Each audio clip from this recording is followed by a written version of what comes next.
نحمده ونصلي على رسوله الكريم اما بعد سورہ صاد ترتیب کے لحاظ سے 38 نمبر ہے اس کا، نازل بھی 38 نمبر پر ہوئی مکہ میں۔ صاد حروف مقطعات میں سے ہے۔ والقرآن ذی الذکر، اللہ تعالیٰ نے قرآن عظیم کی قسم اٹھائی ہے۔ یہ قسم یا تو قرآن کے معجزہ ہونے پر ہے یا آپ صلی اللہ علیہ وسلم کی صداقت پر۔ مشرکین مکہ کا تعجب بیان کیا گیا ہے۔ دو باتوں میں ان کو تعجب ہوتا تھا۔ ایک تو یہ کہ ایک انسان نبی بن کر کیسے آ گیا، ہم ہی میں سے ہمارے جیسا کھاتا پیتا، شادی اولاد، ہمارے ہی معاشرے کا ایک فرد نبی کیسے بن گیا۔ اور دوسرا تعجب ان کو یہ ہوتا تھا، اجعل الآلہۃ الہا واحدا، وہ کہتے تھے کہ اتنے سارے ہمارے الہ تھے، آپ نے ان سب کو ایک الہ بنا دیا کہ بس صرف ایک ہی الہ ہے، باقی کوئی الہ نہیں ہے۔ اور اس پر تعجب کا انداز، ان ھذا لشیء عجاب، یہ بڑی عجیب بات ہے۔ ایک ہی الہ یہ سارے کائنات کی تدبیر کرتا ہے اور نظام چلاتا ہے، بارشیں برسانے والا بھی وہی ہے، اولاد دینے والا بھی وہی ہے، شفا دینے والا بھی وہی ہے، جبکہ ہم نے تو 360 الہ بنا کر رکھے تھے کعبہ میں، اور ہر ایک کی ڈیوٹیاں بھی ہم نے بانٹ رکھی تھیں۔ شفا چاہیے تو فلاں کے سامنے جانا پڑے گا، بارش کے لیے فلاں کے سامنے درخواست کرنی پڑے گی۔ اور یہاں پر تو معاملہ الگ ہو گیا کہ یہ کہتے ہیں کہ یہ سارے کام کرنے والا اللہ ہے۔ اس پر مشرکین مکہ کو تعجب ہوتا۔ اس کے بعد اللہ تعالیٰ نے یہاں پر بھی حضرت داؤد علیہ السلام اور حضرت سلیمان علیہ السلام کا ذکر فرمایا ہے۔ داؤد علیہ السلام جنہیں اللہ نے ظاہری، باطنی، دینی اور دنیاوی قوت سے نوازا تھا، عبادت گزار ایسے تھے کہ ایک دن روزہ رکھتے تھے، ایک دن افطار کرتے تھے، یعنی ایک دن چھوڑ کر دوسرے دن روزہ، ہمیشہ کی عادت تھی۔ آدھی رات سوتے تھے، آدھی رات اللہ کی عبادت کرتے تھے۔ گھر والوں میں بھی اسی طرح کی ڈیوٹیاں بانٹ رکھی تھیں، گھر کے کام کاج اور اللہ کی عبادت۔ آپ کے گھر میں کوئی لمحہ ایسا نہیں ہوتا تھا جس وقت گھر کا کوئی فرد اللہ کی عبادت میں مصروف نہ ہو۔ وسیع سلطنت کے بادشاہ بھی تھے اور جلیل القدر نبی بھی تھے۔ داؤد علیہ السلام کو اللہ نے ذکر کرنے والا دل اور شکر کرنے والی زبان عطا فرمائی تھی، اور سحر طاری کر دینے والی آواز بھی عطا فرمائی تھی۔ وہ جس وقت زبور کی تلاوت کرتے تھے تو پرندے فضا میں رک جاتے تھے، اور جب یہ اللہ کی تعریف یعنی حمد باری تعالی میں رطب اللسان ہوتے تو پہاڑ بھی حمد میں مصروف ہو جاتے۔ اور سلیمان علیہ السلام ان کی سلطنت وسائل اور اسباب کے اعتبار سے اپنے والد کی سلطنت سے بھی زیادہ شان و شوکت والی تھی۔ ان کے لیے اللہ نے ہوا کو تابع کیا، جنات کو مسخر کیا۔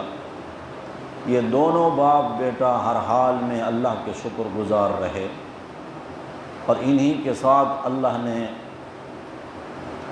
حضرت یعقوب علیہ السلام کی اولاد میں سے ایک نبی حضرت ایوب علیہ السلام کا ذکر بھی فرمایا، جن کا صبر ضرب المثل ہے، ضرب المثل۔ مثال دی جاتی ہے صبر ایوب کے ساتھ علیہ السلام۔ ان کو اللہ نے مال و دولت بہت کچھ عطا فرمایا، باغات اور حویلیاں بھی تھیں، زرعی زمینیں بھی تھیں، ڈھور ڈنگر بھی تھے، نوکر چاکر بھی تھے، اور بہت سارے بیٹے بھی تھے ان کے۔ لیکن اللہ کی طرف سے آزمائش آئی، سب کچھ جاتا رہا، ساری اولاد ختم ہو گئی، مال مویشی مر گئے، باغات اجڑ گئے، حویلیاں زمین بوس ہو گئیں، اور عزیز و اقارب نے بھی تیور بدل لیے۔ یعنی یوں سمجھیں کہ ثروت و غنا کی جگہ فقر و فاقہ نے ڈیرے ڈال لیے۔ باقی بچ گیا تھا اپنا جسم، اللہ نے وہ بھی بیماری میں مبتلا کر دیا، بیمار ہو گئے ایوب علیہ السلام۔ آپ کی یہ بیماری لمبے عرصے تک، یعنی مفسرین نے 13 سال سے لے کر 18 سال تک کا عرصہ لکھا ہے۔ 18 سال تک ابتلا اور آزمائش کا یہ دور رہا۔ اللہ تعالی ہم میں کسی کو بھی نہ آزمائیں، اللہ تعالی ہمارا کسی کا بھی امتحان نہ لیں۔ یہ اللہ کے پیارے ہی تھے، نبی ہی تھے، جو اس قدر آزمائشوں میں بھی اللہ سے 100% نمبر لے کر پاس ہو گئے۔ 18 سال۔ ہم میں سے تو خدا نخواستہ کسی کو چند دن بھی اگر بخار ہو جائے تو وہ اکتا جاتا ہے اپنی زندگی سے، اور اپنے منہ سے اللہ کے شکوے کرنے لگتا ہے۔ لیکن ایوب علیہ السلام، ان کا بھی یہ بیماری کا زمانہ جب لمبا ہوا تو سارے خاندان والوں نے بائیکاٹ کر لیا۔ صرف ایک بیوی آپ کی فرما بردار رہی، وفادار رہی، اور مکمل دور میں رہی۔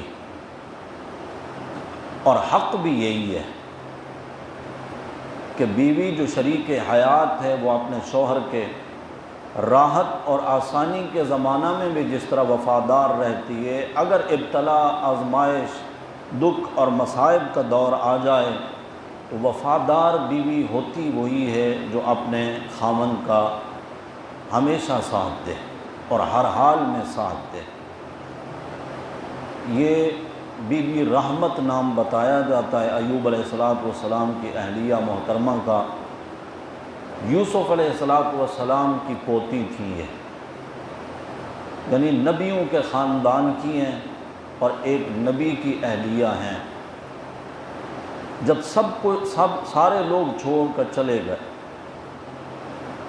اور گاؤں والوں نے آپ کو گاؤں سے بھی نکال دیا،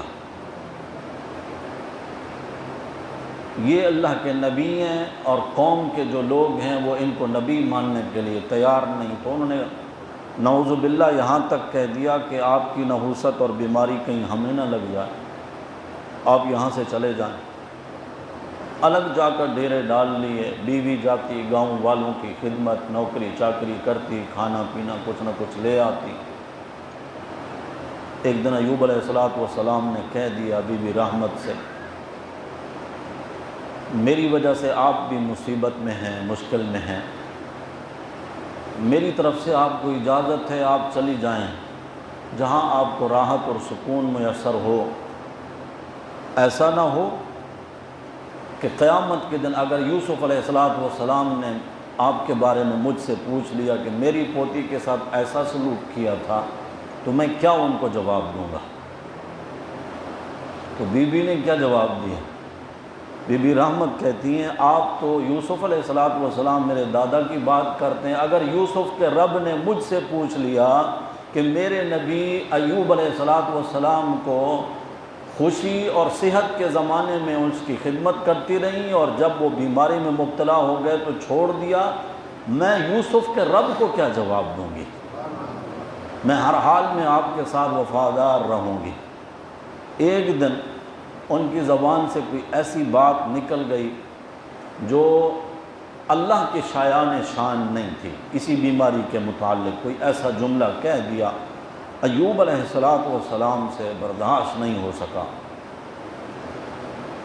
کیونکہ دنیا داری کے معاملات میں بہت کچھ برداشت کیا جا سکتا ہے اور کرنا چاہیے، جہاں اللہ اور اس کے رسول کی عزت کا معاملہ آ جائے وہاں مومن آدمی کو حساس ہونا چاہیے، اور وہ اپنے جذبات کا اظہار بھی کرے کہ یہ بات میں برداشت نہیں کر سکتا، باقی سب کچھ برداشت کیا جا سکتا ہے۔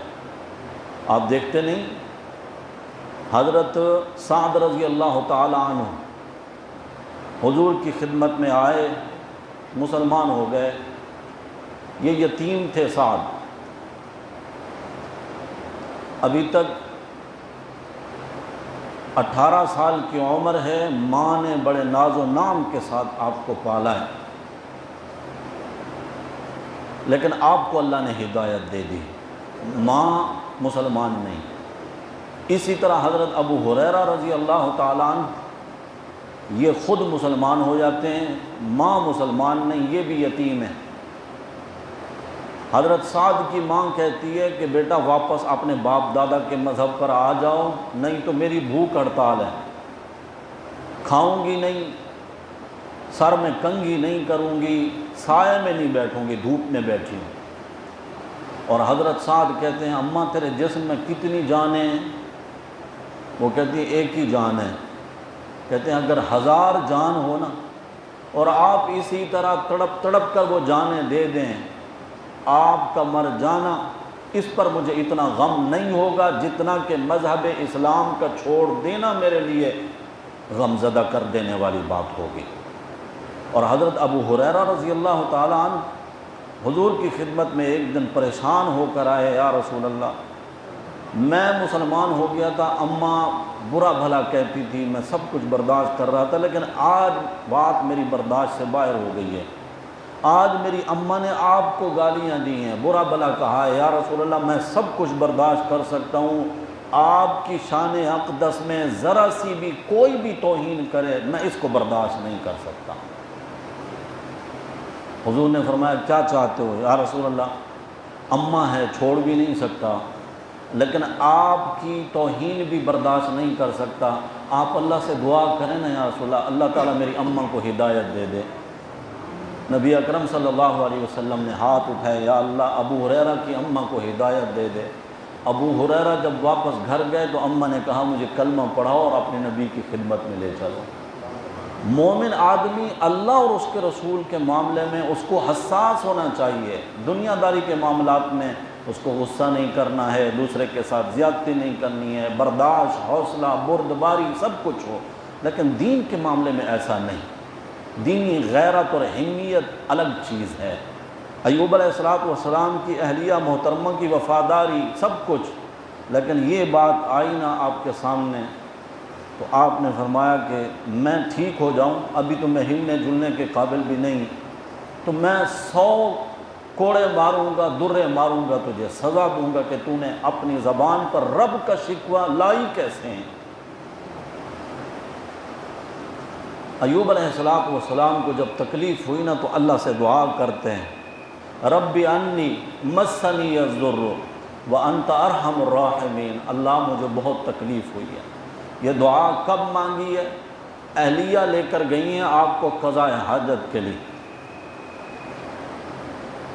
ایک جھاڑی کے پیچھے اپنے شوہر کو بٹھایا، خود ایک طرف ہو کے کھڑی ہو گئی، انتظار کرنے لگی کہ ایوب علیہ السلام آواز دیں گے تو میں جاؤں گی اور ان کو اٹھا کر لے آؤں گی۔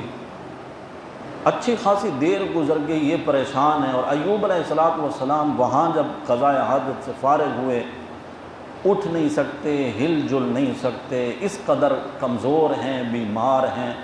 اللہ تعالیٰ سے یہ دعا کی تو اللہ نے فاستجبنا لہ فکشفنا بہ من ضر، اللہ فرماتے ہیں ہم نے ان کی دعا کو قبول کر لیا اور ان کی بیماری کو شفا میں بدلنے کا اللہ نے فیصلہ فرمایا۔ تو کیا کیا؟ ایوب اور کوز برجلک، ذرا آپ اپنی ایڑی تو زمین پہ ماریں، اللہ مجھے تکلیف ہے، میرے پیغمبر تھوڑی سی حرکت تو آپ کریں نا، یہ قرآن کے الفاظ ہیں، اور کوز برجلک، جب تھوڑا سا پاؤں ہلایا اللہ نے وہاں سے پانی کا چشمہ جاری کر دیا۔ فرمایا کہ یہ پانی ایسا شفا والا پانی ہے، ھذا مغتسل بارد و شراب، نہائیں گے تو جسم کی ظاہری بیماریاں ختم، پئیں گے تو اندر کی ساری بیماریاں ختم۔ ایوب علیہ السلام نے غسل فرمایا، شفا یاب پانی پیا، بالکل تندرست، اور اللہ نے 18 سال پہلے والے ایوب علیہ السلام کی جو شکل و صورت، صحت، تندرستی سب کچھ تھا، وہی سب کچھ اللہ نے بحال فرما دیا۔ اللہ قرآن میں فرمایا آتیناہ اہلہ ومثلہم معہم رحمتا منا بھی فرمایا اور من عندنا بھی، دو مقامات پر آیا ہے۔ ایوب علیہ السلام کے لیے اللہ نے جبریل کے ذریعے جنت کی پوشاک اور لباس کا بھی وہاں پر انتظام فرما دیا۔ بی بی رحمت وہاں کھڑی ہیں، جھاڑی کی اس اوٹ میں انتظار کر رہی ہیں۔ ایوب علیہ السلام نیا جوڑا پہن کر، وہ جوانی اور وہ حسن بھی پیغمبر کا اور نبی کا، اچانک بی بی رحمت کے قریب آ کر ان کو متوجہ کرنے کے لیے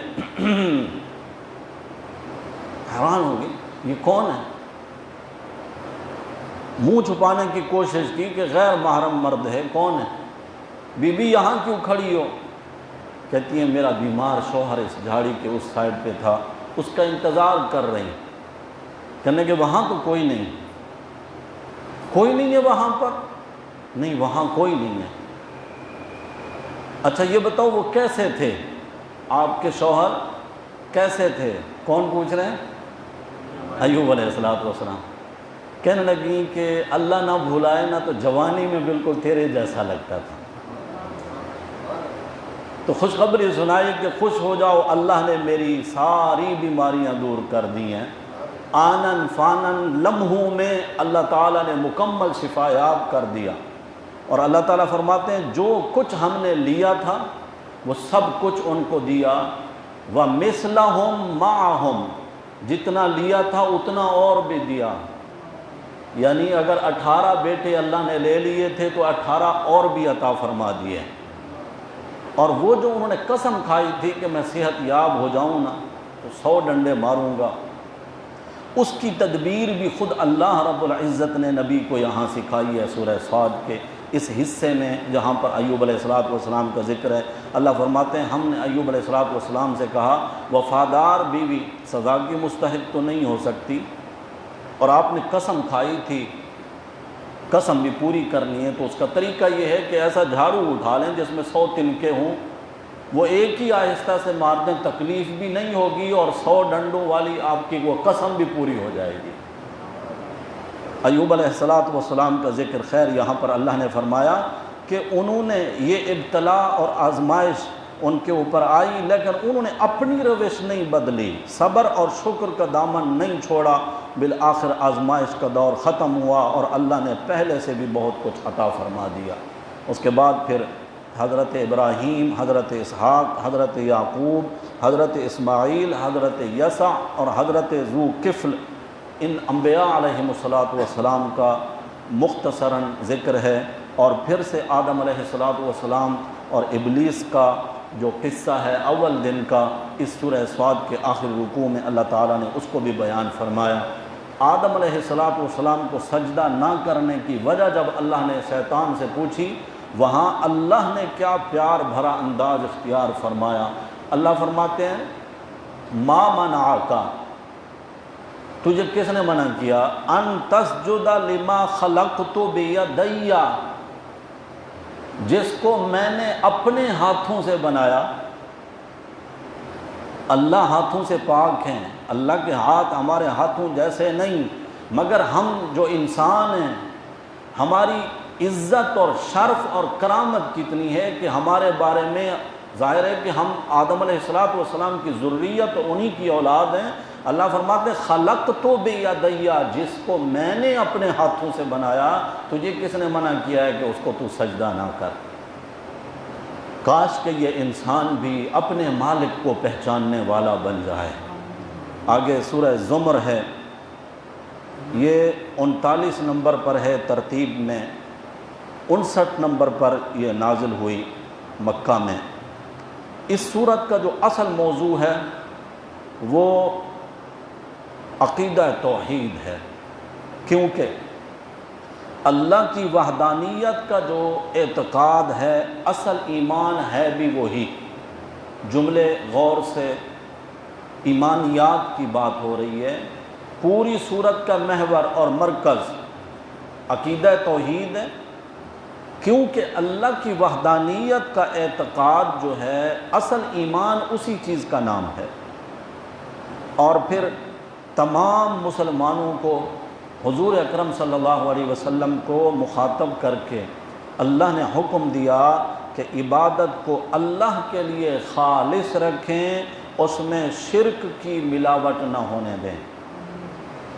الا للہ الدین الخالص، ہم اردو میں بھی یہی الفاظ بولتے ہیں خالص کے، عربی میں بھی وہی الفاظ ہیں، اور یہاں پر اللہ رب العزت نے بتایا ہے کہ جو لوگ اللہ کی ذات کو چھوڑ کر اوروں کی عبادت کرتے ہیں، ان کو اپنا کارساز اور ولی بناتے ہیں، جب ان سے کہا جاتا ہے کہ آپ ان کی عبادت کیوں کرتے ہیں، یہاں جا کر سجدے کرتے ہیں، نظر و نیاز دیتے ہیں، چادریں چڑھاتے ہیں، منتیں مرادیں مانگتے ہیں، ایسا کیوں کرتے ہیں؟ اللہ فرماتے ہیں، وہ آگے سے جواب دیتے ہیں، ما نعبدہم، ہم ان کی عبادت نہیں کرتے، الا لیقربونا الی اللہ زلفی، یہ تو ہمیں اللہ کے قریب کر دیتے ہیں، ہمارے وسیلے ہیں، ہم ان کی عبادت نہیں کرتے، ہم نے ان کو رب تک پہنچنے کا ایک وسیلہ بنا رکھا ہے۔ جبکہ اللہ رب العزت نے اس بات میں کسی چیز کا حکم نہیں دیا کہ مجھ تک پہنچنے کے لیے درمیان میں سیڑھیاں بھی بنانی ہیں اور واسطے بھی بنانے ہیں، اس طرح کا کوئی تصور اسلام میں نہیں ہے۔ وحدانیت کے جو دلائل اللہ نے دیے، انداز بدل کر تکوینی دلائل دیے، خلق السماوات والارض بالحق یکور اللیل علی النہار ویکور النہار علی اللیل وسخر الشمس والقمر کل یجری لاجل مسمی۔ آگے اللہ تعالیٰ فرماتے ہیں خلقکم من نفس واحدہ، ہم نے تمہیں پیدا کیا ایک جان سے، وخلق منہا زوجہا، اماں حوا کو بھی پھر اسی آدم میں سے ہم نے پیدا کیا، پھر ان کو بنانے کے بعد انزل لکم من الانعام ثمانیۃ ازواج، اے انسانوں ہم نے تمہارے لیے 8 جانوروں کے نر مادہ بھی پیدا فرمائے۔ وہ کون سے جانور ہیں؟ اونٹ ہے، بیل ہے، بکرا ہے اور بھیڑ، یہ 4 نر ہو گئے اور انہی کے 4 مادہ ہو گئے۔ ان 8 کا خصوصیت کے ساتھ اللہ نے سورہ انعام میں بھی ذکر فرمایا 8 ازواج، اور یہاں پر بھی اللہ رب العزت نے فرمایا انزل لکم من الانعام 8 ازواج، 8 جوڑے اللہ نے جانوروں کے بھی ہمارے لیے پیدا فرمائے۔ پھر آگے جس حقیقت کی طرف اللہ نے متوجہ کیا، یخلقکم، اے انسانوں ہم نے تمہیں پیدا کیا ہے فی بطون امہاتکم، تمہارے اماں کے پیٹوں میں،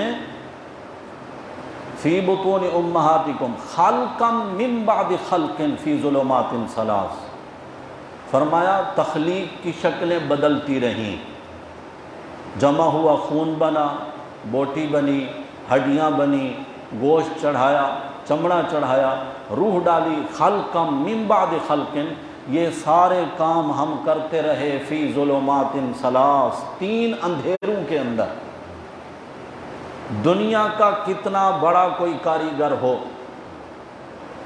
پانی کے اوپر تصویر کوئی نہیں بنا سکتا۔ آج کے اس جدید دور میں بھی پانی کے اوپر تصویر کوئی نہیں بنا سکتا۔ اللہ نے میری آپ کی تصویریں پانی سے بنائی ہیں، میری آپ کی کیا بنائی ہیں؟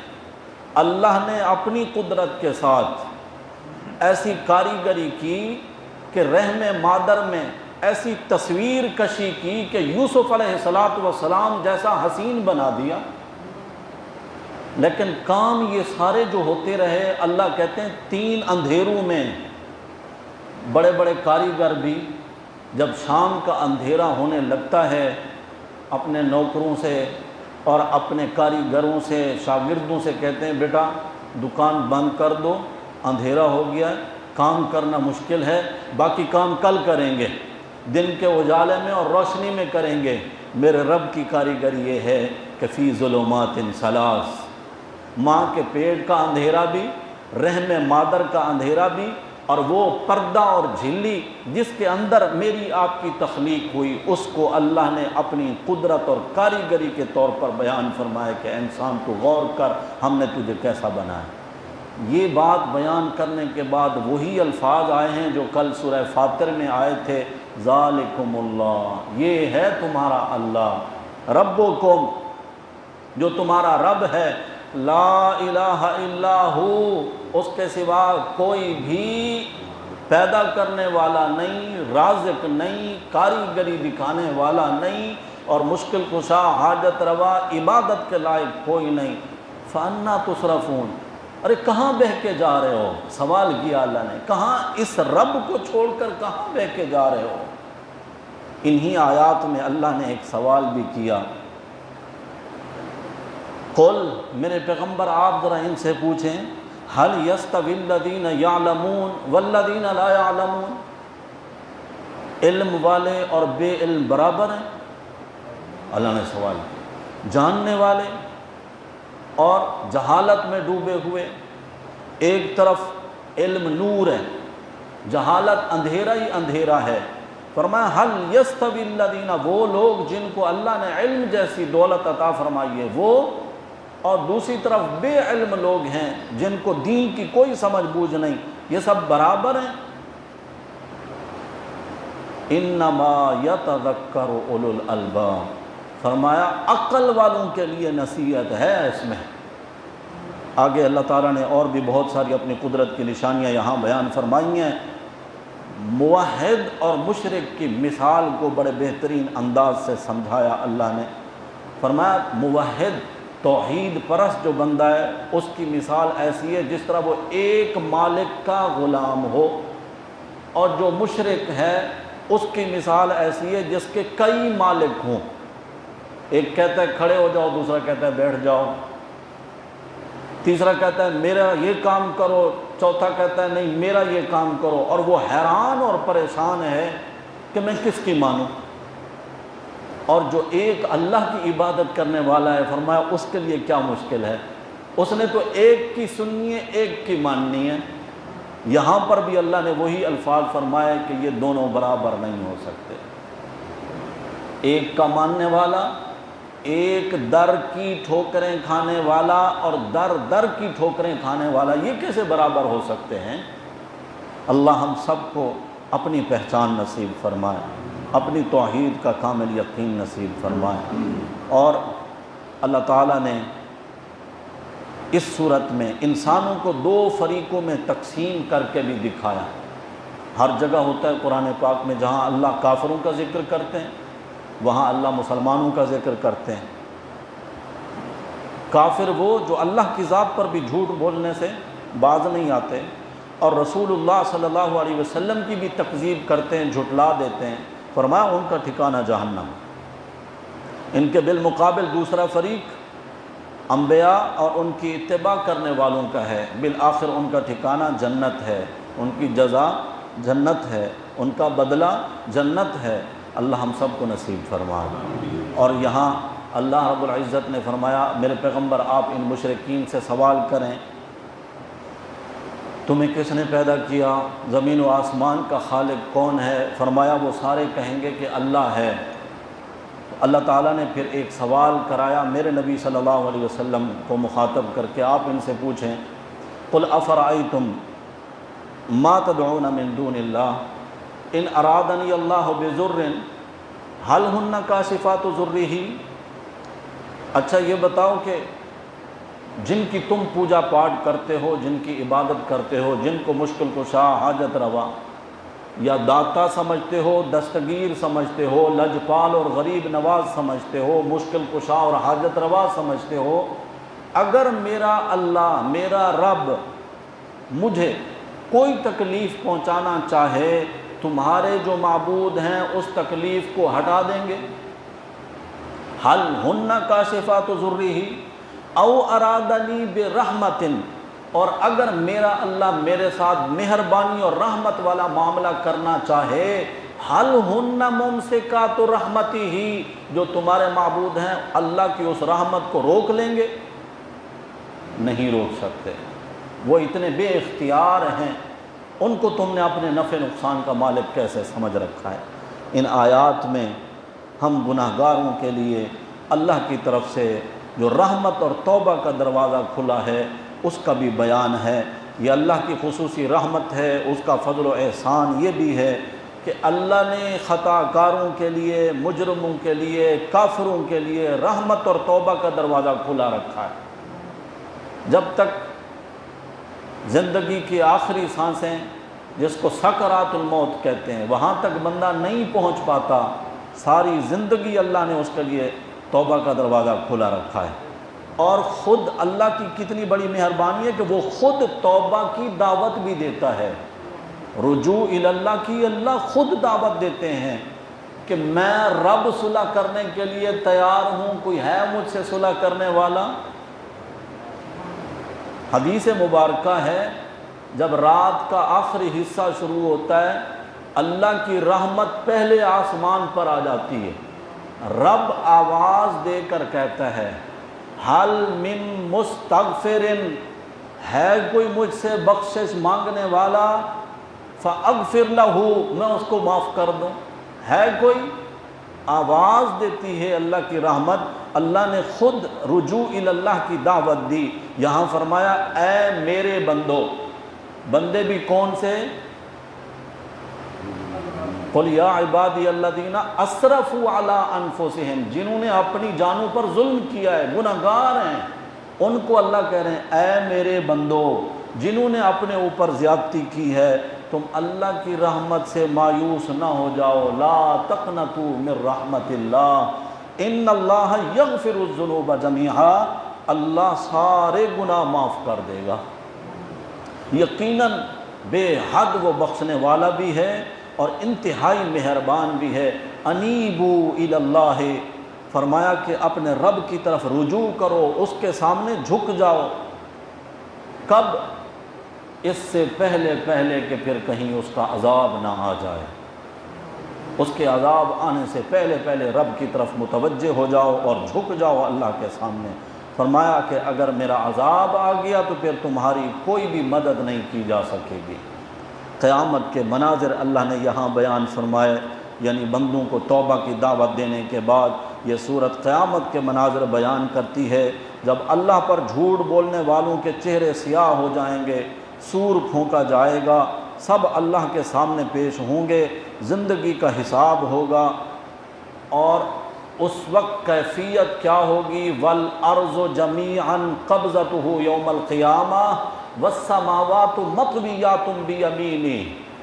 ذرا تصور کریں اللہ کی کبریائی کا، اللہ کے یہ جو تمہاری زمین ہے نا، یہ ساتوں زمینیں میری مٹھی میں ہوں گی، ساتوں زمینیں میری مٹھی میں ہوں گی، اور والسماوات مطویات بیمینی، جس طرح فائل پیپر تم رول بنا کر اپنے ہاتھ میں لے لیتے ہو، یہ ساتوں آسمان میرے دائیں ہاتھ میں ہوں گے، ایک ہاتھ میں زمین اور دوسرے ہاتھ میں ساتوں آسمان۔ وہ اللہ کتنا بڑا ہوگا، یہ زمین و آسمان اتنی وسعتوں والے ہیں، وہ تو آ گئے اللہ کی مٹھی میں، اور وہ اللہ کتنا بڑا ہوگا۔ وہ قیامت کا دن اور اس کا منظر ایسا ہوگا، فرمایا کافروں کو کھینچ کر دوزخ کی طرف لے جایا جائے گا، جو کہ ٹولیوں کی شکل میں اور گروہوں کی شکل میں ہوں گے، اور اہل تقوی ان کو بھی جنت میں داخل ہونے کی دعوت دی جائے گی۔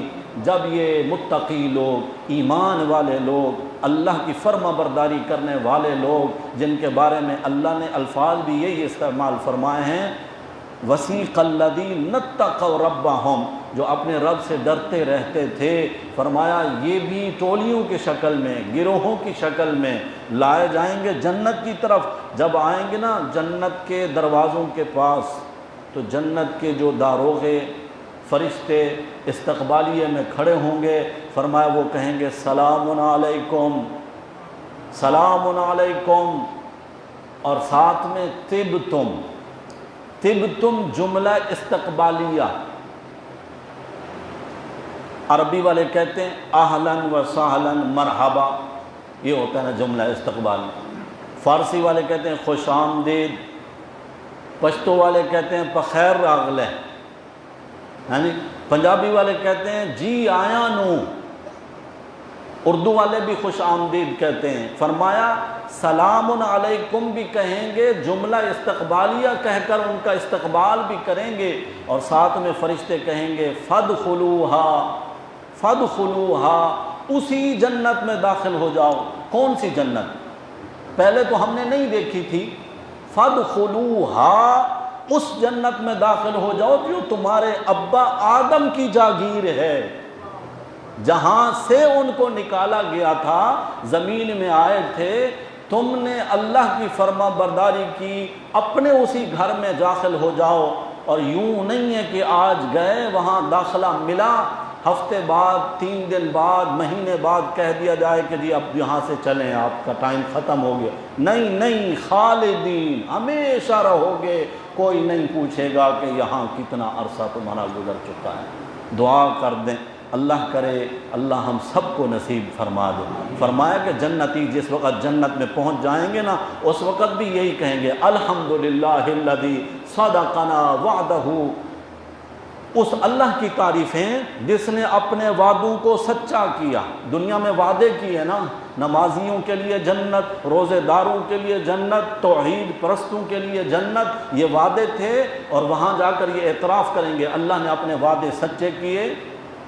اورثنا الارض، اور ہمیں ایسی جنت کا وارث بنایا، نتبوأ من الجنت حیث نشاء، تا حد نگاہ ہماری نظریں تھک جائیں وہاں تک جنتی ختم نہیں ہوتی، کوئی ہم سے نہیں پوچھتا کہ یہ کس علاقے میں آ گئے، یہ جگہ تو آپ کی نہیں ہے۔ نتبوأ من الجنت حیث نشاء، اللہ فرماتے ہیں نعم اجر العاملین، عمل کرنے والوں کا بہترین بدلہ ہے۔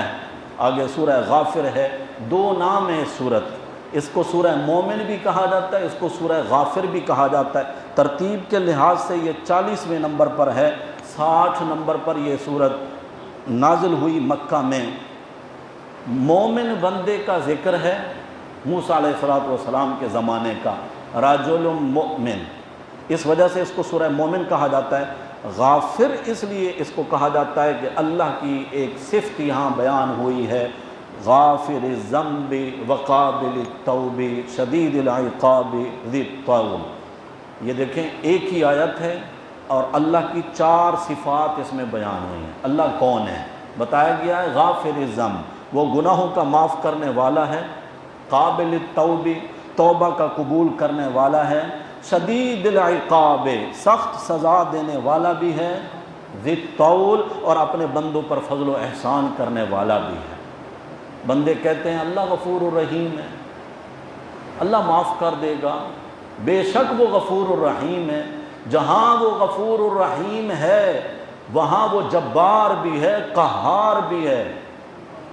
صرف ایک صفت اس کی سامنے نہیں رکھی جائے گی، وہ ستار ہے، عیبوں کی پردہ پوشی کرتا ہے، عیبوں پر پردے ڈالتا ہے، غفار ہے، بخشنے والا ہے، لیکن جب کوئی اس کے سامنے فرعون بن کر زندگی گزارے تو پھر اس کے لیے وہ قہار بھی ہے اور جبار بھی ہے۔ اللہ کی ان صفات کے سامنے یہی وجہ ہے کہ اللہ نے ایک ہی آیت میں بغیر کسی درمیان کے وقفے کے اللہ نے اپنی 4 صفتیں وہاں بیان فرما دی۔ سخت سزا دینے والا بھی ہے، معاف کرنے والا بھی ہے، توبہ قبول کرنے والا بھی ہے، فضل و احسان کرنے والا بھی ہے۔ اللہ تعالیٰ نے اس صورت میں حق اور باطل، ہدایت اور گمراہی، اس معرکے کو بیان فرمایا ہے۔ دیکھیں قرآن کا اعجاز بھی اس میں بیان کیا گیا ہے۔ قرآن میرے نبی صلی اللہ علیہ وسلم کا دائمی معجزہ ہے۔ باقی معجزے حضور کی زندگی تک تھے، موقع کی مناسبت سے ایک معجزہ ملا، ختم ہو گیا۔ آپ صلی اللہ علیہ وسلم نے اپنے ہاتھ کی انگلی کا اشارہ کیا، اللہ نے چاند کے 2 ٹکڑے کر دیے، وہ صرف اسی وقت تھا یہ معجزہ. آج ہم نہیں دیکھ سکتے اس معجزے کو، ان لوگوں نے دیکھا اس وقت. ابو جہل آیا، مٹھی میں کنکریاں لے کے کھڑا ہے، کہتا ہے میری مٹھی میں کیا ہے، اگر آپ بتا دیں تو میں مان لوں گا آپ اللہ کے نبی ہیں. میرے نبی فرماتے ہیں میں بتاؤں تیری مٹھی میں کیا ہے، یا تیری مٹھی والی چیز بتا دے کہ میں کون ہوں. جملے سمجھیں، میں بتاؤں کہ تیری مٹھی میں کیا ہے، یا تیری مٹھی والی چیز خود بتا دے کہ میں کون ہوں. بس اتنا کہنا تھا کہ کنکریوں نے بھی اشہد ان لا الہ الا اللہ پڑھنا شروع کیا. تو پھر ابو جہل بدبخت تھا نا، کہنے لگا نعوذ باللہ تو اتنا بڑا جادوگر ہے کہ کنکریوں پر بھی تیرا جادو چل جاتا ہے. نہیں ماننا تھا، نہیں مانا. تو قرآن بھی میرے نبی صلی اللہ علیہ وسلم کا معجزہ ہے، اور ایسا معجزہ، دائمی معجزہ. میرے نبی کی وفات کو 1400 سال سے زائد عرصہ گزر گیا.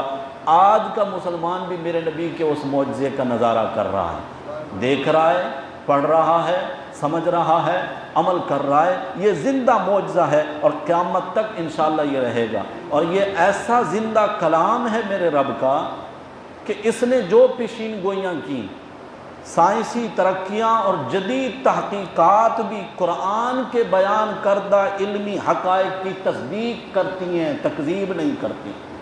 یہ جو ابھی سورہ زمر میں سنا کہ اللہ 3 پردوں کے اندر 3 اندھیروں میں تمہاری تخلیق کرتا ہے، آج کی سائنس اور ڈاکٹر بھی اس چیز کو تسلیم کرتے ہیں. یعنی قرآن نے جو حقائق بیان کیے ان کو کوئی نہیں جھٹلا سکتا. اور حالانکہ قرآن نے اس وقت یہ حقائق بیان کیے جب دنیا میں علم نہیں تھا، ان چیزوں کی کسی کو خبر تک بھی نہیں تھی. قرآن نے اس کی افادیت بتا دی ہے. پھر اللہ تعالیٰ نے ایمان والوں کے لیے فرشتوں کی دعاؤں کا ذکر کیا ہے. اللہ مجھے اور آپ سب کو ان میں شامل فرما دے. فرمایا حاملین عرش جو فرشتے ہیں، جن فرشتوں نے اللہ کے عرش کو تھام رکھا ہے، الذین یحملون العرش ومن حولہ، یا عرش کے ارد گرد رہنے والے جو فرشتے ہیں. دیکھیں بادشاہ کے کئی طرح کے نوکر چاکر ہوتے ہیں. کچھ وہ ہوتے ہیں جو اس کے تخت کے آس پاس اور قریب قریب رہتے ہیں، باقی والوں کا وہ درجہ اور مرتبہ نہیں ہوتا جو قریب والوں کا ہوتا ہے. یہ قریب والے فرشتوں کی بات ہو رہی ہے، اور شہنشاہ احکم الحاکمین رب العالمین کی بات ہو رہی ہے. فرمایا اللہ کے عرش کو تھامنے والے جو فرشتے ہیں، اور جن فرشتوں نے گھیر رکھا ہے اللہ کے فرش کو اور اللہ کے عرش کو، وہ سارے کیا کرتے ہیں؟ ایک تو یہ کہ اللہ کی حمد و تسبیح کرتے ہیں، اور دوسری بات اہل ایمان کے لیے وہ فرشتے دعائیں کرتے ہیں. کیا کہتے ہیں فرشتے؟ کہتے ہیں اے رب تیری رحمت اور تیرا علم ہر چیز کو گھیرے ہوئے ہے، تو مغفرت فرما دے ان لوگوں کی جو توبہ کرتے ہیں. یستغفرون للذین آمنوا ربنا وسعت كل شيء رحمتا وعلما فاغفر للذین تابوا. اللہ تو معاف کر دے ان لوگوں کو معاف کر دے جو توبہ کرتے ہیں اور تیری راہ کا صراط مستقیم کا اتباع کرتے ہیں، اور انہیں دوزخ کے عذاب سے بچا لے. اے اللہ تو انہیں بھی ان دائمی باغات میں داخل فرما دے جن کا تو نے ان سے وعدہ کر رکھا ہے، اور ان کے آباء، ان کی اولادیں، ان کی بیویاں جو ان میں نیک ہیں، ان کو بھی جنت میں ان کے ساتھ داخل فرما دے. بے شک تو ہی حکمت والا ہے، غالب ہے. ان کو جہنم کے عذابوں سے بچائے رکھ، اور جسے تو نے عذابوں سے بچا لیا بے شک تو نے اس پر بڑی مہربانی کر دی. یہ ساری فرشتوں کی دعائیں ہیں جو ایمان والوں کے حق میں ہیں. اس کے بعد قرآن جو ہے، اس قرآن پاک کا اصل میں ایک خاص اسلوب بھی ہے. یہ ترغیب بھی دیتا ہے، ترہیب بھی دیتا ہے. ترہیب معنی ہوتا ہے ڈراوے، خوشخبریاں، ڈرانا. خوشخبریاں دیتا ہے تو پھر فوراً ڈراتا ہے، یا ڈرانے کی باتیں ہوں تو ساتھ میں خوشخبریاں دیتا ہے. جنت کے بعد جہنم کا، اور اہل ایمان کے بعد اہل کفر کا تذکرہ کرتا ہے. جیسے یہاں پہلے بتایا کہ فرشتے ایمان والوں کے لیے دعائیں کرتے ہیں، اب کفار کا حال بتایا جا رہا ہے کہ جب انہیں بھڑکتی ہوئی آگ میں داخل کر دیا جائے گا اور وہ اپنے اعمال بد کا انجام دیکھ لیں گے تو اپنے آپ سے بھی نفرت کریں گے، اور دنیا والی اکڑ فون ان کی ساری ختم ہو جائے گی، بڑی ذلت اور انکساری کے ساتھ آگ کے شعلوں سے نکلنے کی درخواست کریں گے، لیکن ان کی یہ درخواست رد کر دی جائے گی۔ اللہ ہماری حفاظت فرمائے۔ پھر فرعون کا اور وہ رجل مومن کا ذکر ہے، وقال رجل مؤمن من آل فرعون، تھا بھی فرعون کی کابینہ کا بندہ۔ جب موسیٰ علیہ السلام کو جھٹلایا گیا تو اس نے جو جملے کہے وہ جملے میرے اللہ کو اتنا پسند آئے، پوری سورت کا نام بھی وہ سورہ مومن، اس کو بھی اللہ نے رجل مومن کہہ کے پکارا، اور اس کی بات بھی یہاں پر بیان فرمائی قرآن میں۔ اللہ فرماتے ہیں اس رجل مومن نے کہا اتقتلون رجلا ان یقول ربی اللہ، تم ایسے بندے کو قتل کرنے کے منصوبے بنا رہے ہو جو کہتا ہے کہ میرا رب اللہ ہے۔ وقد جاءکم بالبینات من ربکم، اور اس پر وہ دلائل بھی لے کر آیا ہے، نشانیاں اور معجزات بھی لے کر آیا ہے، وہ کہتا ہے میرا رب اللہ ہے، صرف اسی بات پر اس کو قتل کرنے کے لیے تم تیار ہو۔